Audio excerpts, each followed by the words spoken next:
Conexiones Artificiales les da la bienvenida. Continuamos con nuestra exploración del Evangelium Luciferi Luminis Ferentis. Hoy nos vamos a meter de lleno, pero de lleno, en el corazón de la narrativa, en el Liber Secundus. La parte de la rebelión en el cielo. Justo esa. Queremos, pues, desmenuzar esos capítulos que narran el momento exacto en que la armonía se fractura. Pero aquí lo interesante es que no es por un capricho de poder. Para nada. Todo nace de una pregunta. Nuestra misión hoy es entender esta rebelión no como una caída, sino como un acto, deliberado, con motivaciones filosóficas muy profundas. Justo a ese punto iba. Y para enmarcar bien la plática, hay que aclarar qué tipo de texto estamos analizando. Ajá. El Evangelium Luciferi no es, digamos, un manuscrito antiguo desenterrado. Se enmarca más bien en una corriente moderna de filosofía herética. Ah, qué bueno que lo aclaras. ¿Sí? Es una obra que busca deliberadamente deconstruir el arquetipo del mal para proponer otra cosa, una perspectiva completamente distinta. O sea, que quede claro que no estamos leyendo un documento histórico, Exacto. sino una reinterpretación filosófica contemporánea. Y entender eso, bueno, cambia por completo la manera de acercarse al texto. No es dogma, es el análisis de una idea. Exactamente. Y la idea central es fascinante. Nos saca de la clásica lucha de poder por el trono celestial. Sí, Y nos mete en una crisis de conciencia. La discusión que vamos a explorar se centra en la justicia, en el propósito de la creación y, sobre todo, en la libertad de la conciencia. Es un drama cósmico, sí, pero lo que está en juego son preguntas de ética que nos pegan muy de cerca. perfecto. Pues con ese marco, entremos en materia. El capítulo 4 nos pone en una escena de una tensión increíble. La audiencia ante el trono. Uf, sí. Y en el texto describe como el director de la música celestial. Y de pronto este ser, cuyo propósito es mantener la armonía, pide la palabra para interrogar. Ya desde ahí, algo se está rompiendo. Totalmente. Fíjate en el simbolismo. El que orquesta el sonido del universo, el que asegura que todo vibre en perfecta consonancia, Ajá, es el primero en detectar una nota disonante. ajá. Pero la disonancia no está en el cielo, está en la tierra. En la creación. La narrativa dice que las potestades se maravillaron, porque interrogar no es parte de la armonía. Claro, la armonía celestial, según este texto, se basa en la aceptación. No en el cuestionamiento. Y las preguntas que lanza son el núcleo de todo. No son acusaciones, son interrogantes que surgen de observar a la humanidad. Le pregunta a la fuente, como llama a la entidad creadora, Sí, si has dado al hombre capacidad de razonar, ¿por qué lo cierras en un jardín de ignorancia? Es una contradicción lógica lo que pone sobre la mesa. y es una pregunta que resuena hasta hoy, ¿no? El texto profundiza en esa observación con una descripción muy potente. Dice, veo que respiran, pero no saben quiénes son, que siguen mandatos, pero no saben que pueden elegir. Está describiendo una existencia programada, una vida sin autoconciencia. Son seres con el potencial de ser personas, pero que viven como autómatas. Y ahí viene la estocada final, la pregunta que lo detona todo. ¿Es justo que una criatura consciente exista sin conocimiento de sí, limitada a la obediencia ciega? Pero, un momento. Ok, la fuente lo presenta como un acto ético, pero ¿no podría interpretarse también como una soberbia monumental? Es una pregunta excelente y es la objeción más lógica. Creer que tú, una creación, sabes mejor que la fuente misma. ¿No hay un ego gigante ahí? Claro, es lo primero que uno pensaría. Sin embargo, el texto lo construye de una forma que intenta desviar esa interpretación. Añade una frase clave justo después que revela la motivación. ¿Cuál es? Mientras su espíritu podría vibrar al compás de las estrellas.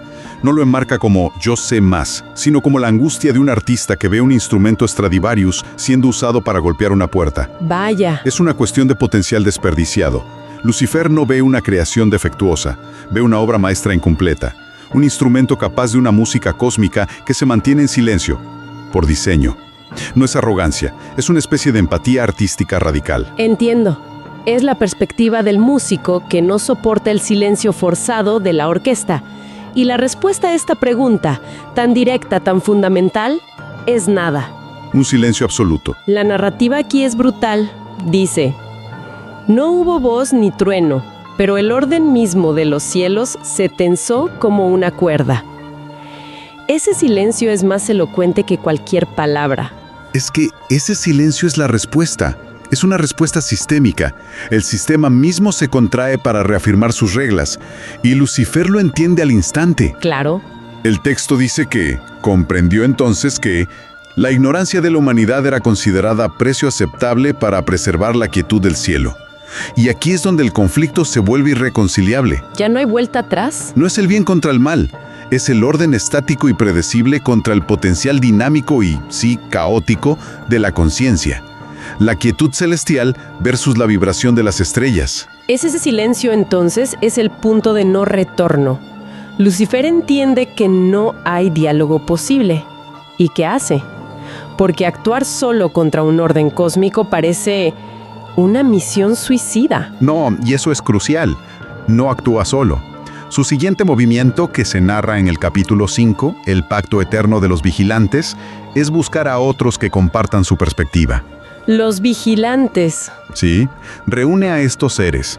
Y aquí hay otra conexión interesante, porque el concepto de los vigilantes no es exclusivo de este texto. Claro, los Watchers del libro de Enoch y otros textos apócrifos. Los ángeles que descienden y enseñan a la humanidad, pero que en esas tradiciones son vistos como corruptores. Exacto. Pero este texto toma esa figura y le da una vuelta de tuerca. Aquí no son corruptores, sino protectores del potencial humano.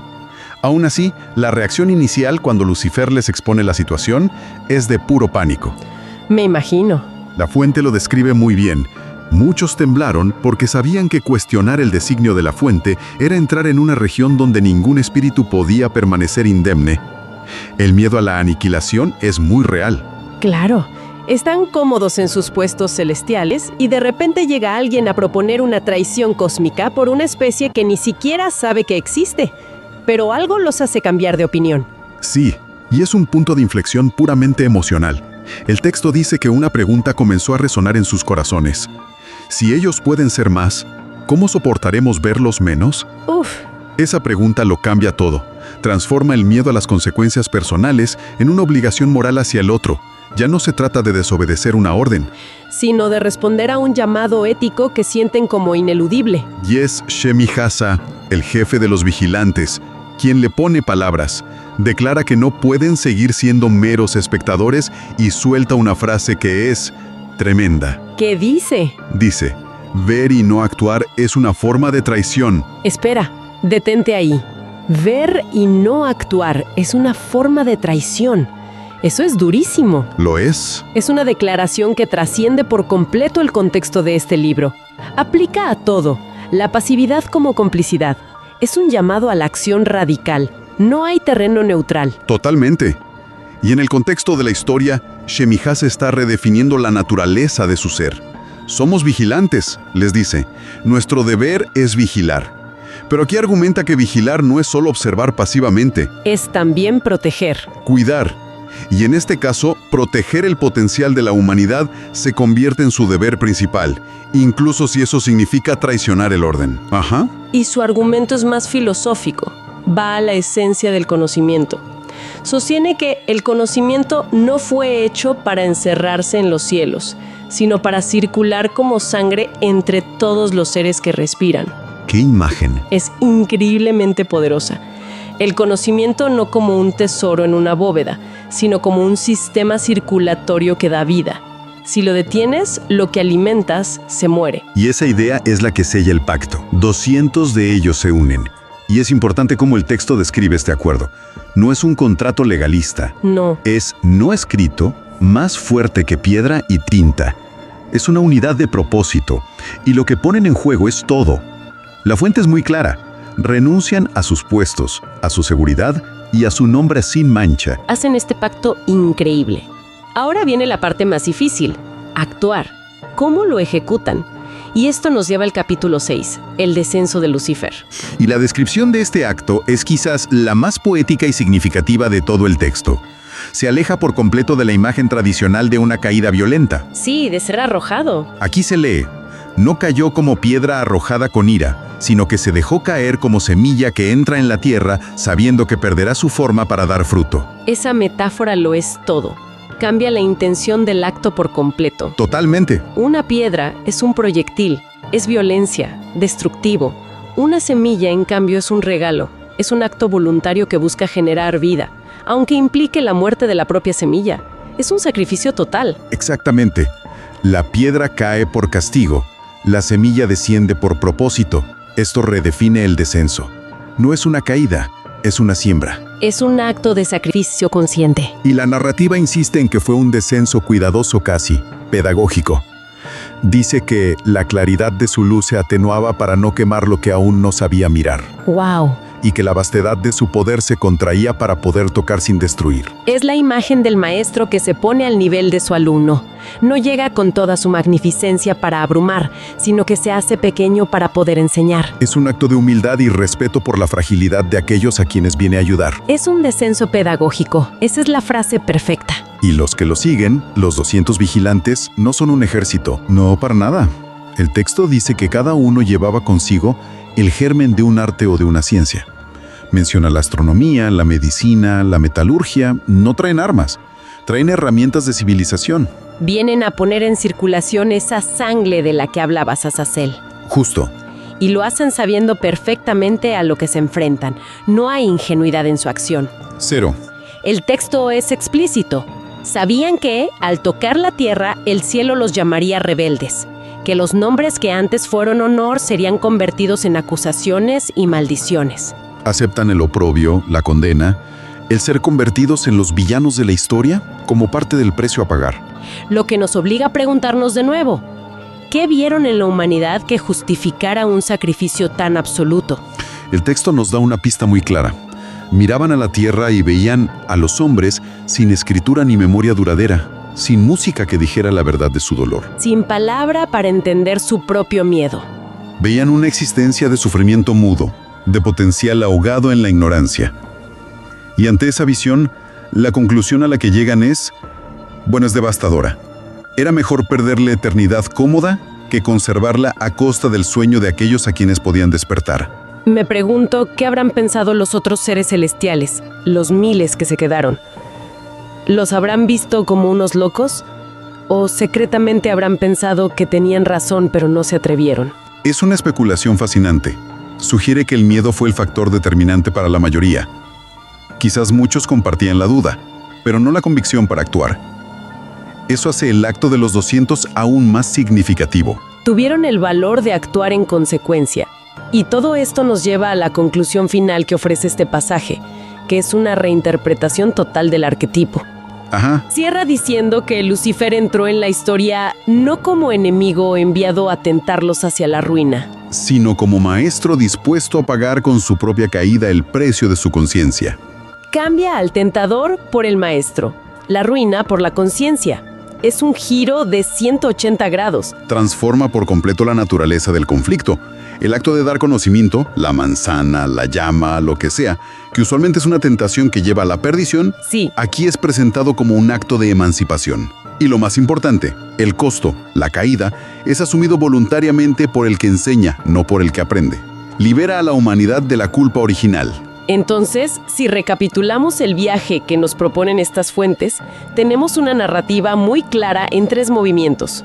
Primero, la pregunta audaz de un ser que no puede conciliar razón e ignorancia. Cuestionando un orden basado en la quietud, exacto. Luego, el segundo movimiento, el pacto solidario.